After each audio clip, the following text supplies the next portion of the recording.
안녕하세요. 예수비전 성결교회 안희한 목사입니다. 신천지라는 사이비 교가 있잖아요. 이단이라고 해도 되는 거고요. 이만희 씨가 교주입니다. 좀 나이가 이제 엄청 많고 또 골골 해가지고 언제 세상 떠날지 알지 못하는 상황입니다. 이만희 씨가 죽지 않는다고 믿는 신천지 교인들, 이만희 씨가 죽고 나면은 멘붕이 올 겁니다. 또 수많은 이단 단체, 사이비 단체들이 그랬듯이 분열의 과정을 같이 겪게 될 겁니다. 이 신천지가 예전에는 숨어서 지내더니 이제는 공개적으로 또 공격적으로 교회 속에 파고들려고 그래요.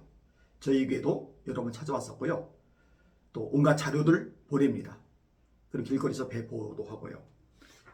이것도 이제 신천지에서 배포하는 자료인데요. 바빌론의 거짓 교리 발췌. 그래서 21가지 항목으로 기성교회들은 이렇게 해석을 한다. 근데 이거는 잘못된 해석이다. 이만희 해석, 신천지 해석이 옳다. 이런 식으로 기록을 해놓고 있더라고요. 근데 여기요, 거짓말이에요. 정말 거짓말이에요. 신천지의 사람들 거짓말 잘하죠. 거짓말을 잘하는 차원이 아니죠. 거짓말을 하나님의 모략이라고 신성모독적인 말을 합니다. 사람들 끌어들여서 신천지에 가입시키기 위해서 온갖 거짓말을 해대면서 그것이 하나님의 모략이래요. 그건 하나님의 모략이 아닙니다. 하나님은 거짓말 싫어하세요. 두려워하는 자들과 믿지 않는 자들과 흉악한 자들과 살인자들과 음행하는 자들과 점술가들과 우상숭배하는 자들과 모든 거짓말을 지어내는 자마다 불과 유황으로 타는 못에 참여하리니 이것이 곧 둘째 사망이라. 계시록 21장 8절 말씀이죠. 거짓말, 하나님의 모략일 수가 없는 겁니다. 제가 기성교에서 주장한다고 하는 21개 중에서 몇 가지만 예를 들어볼게요. 계시록에 내생물이 나오죠. 이 내생물을 기성교회는 사복음서로 해석을 한다. 사복음서로 해석을 하나요? 기성교회가요? 오히려 모든 피조물을 대표하는 존재들로 해석하지 않나요? 하나는 사람의 얼굴, 하나는 사자의 얼굴, 하나는 독수리의 얼굴, 하나는 소의 얼굴. 소는 가축의 대표, 사자는 맹수의 대표, 독수리는 조리의 대표, 사람은 만물의 대표. 그 다음에 일곱 민으로 봉한 책, 계시록 5장이 나오죠. 일곱 민으로 봉한 책. 이 봉한 책을 기성교회에서는 마귀에게 넘어간 에덴 동산 토지 문서로 그렇게 해석한다는 거예요. 헛소리죠. 저는 이런 해석을 단 한 번도 들어본 적이 없는데요. 무슨 마귀에게 넘어간 에덴 동산 토지 문서입니까? 에덴 동산 토지 문서가 무슨 일곱 민입니까? 이렇게 해석 안 해요. 이렇게 거짓말을 하는 거예요. 오, 기성교단은 엉터리구나 이렇게 생각하게끔 헛소리죠. 자, 그 다음에 계시록 13장에 나온 열둘, 기성교회에서는 어떻게 해석하느냐? 유럽의 10개국 연맹이다 이렇게 해석한다는 거예요. 독일, 영국, 프랑스, 이태리 등 유럽의 10개국. 이런 식으로 해석 안 하거든요. 무슨 기성교회가 이런 식으로 해석을 합니까? 참 말도 안 되는 이야기를 해요. 그 다음에 계시록 8장에 나오는 우박, 이 우박을 기성교회에서는 수소폭탄으로 해석한대요. 전 이런 식으로 해석한 적 한 번도 없고 이런 식으로 해석하는 목사님들 본 적 한 번도 없습니다.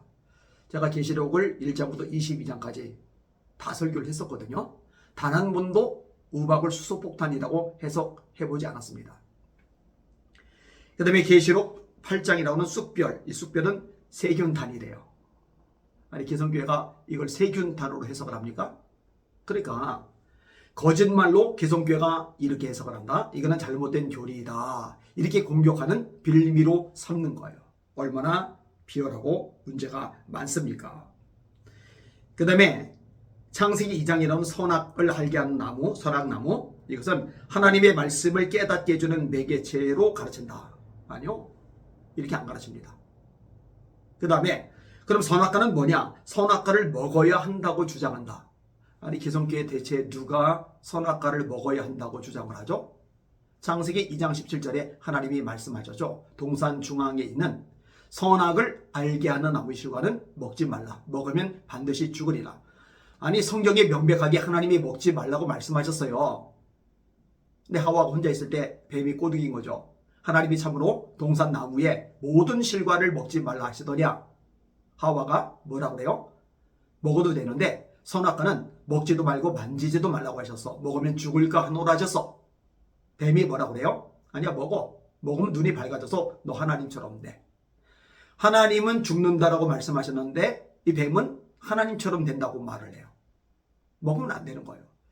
대체 이걸 누가 먹어야 한다고 주장을 합니까? 이런 식으로 거짓말을 내뱉는 거예요.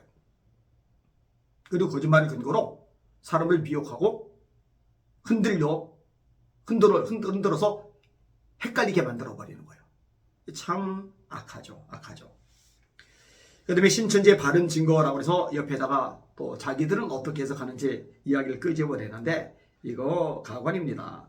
이제 기회가 되면은 이거 하나씩 다 정리를 해서 설명을 해드리도록 하겠습니다.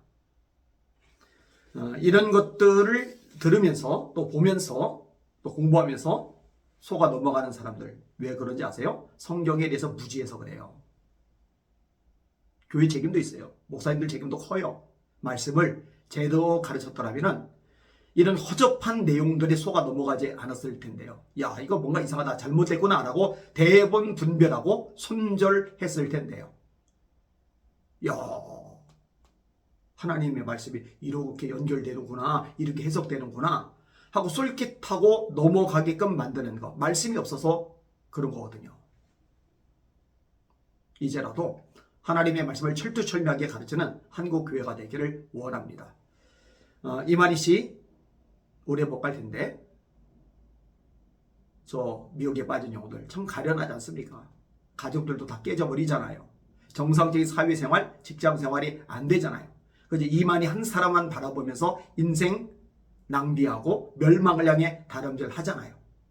더 이상 미혹되는 영혼들이 없도록, 또 빠진 사람을 분별해서 빠져나올 수 있도록 여러분들 기도 많이 해주시길 바랍니다.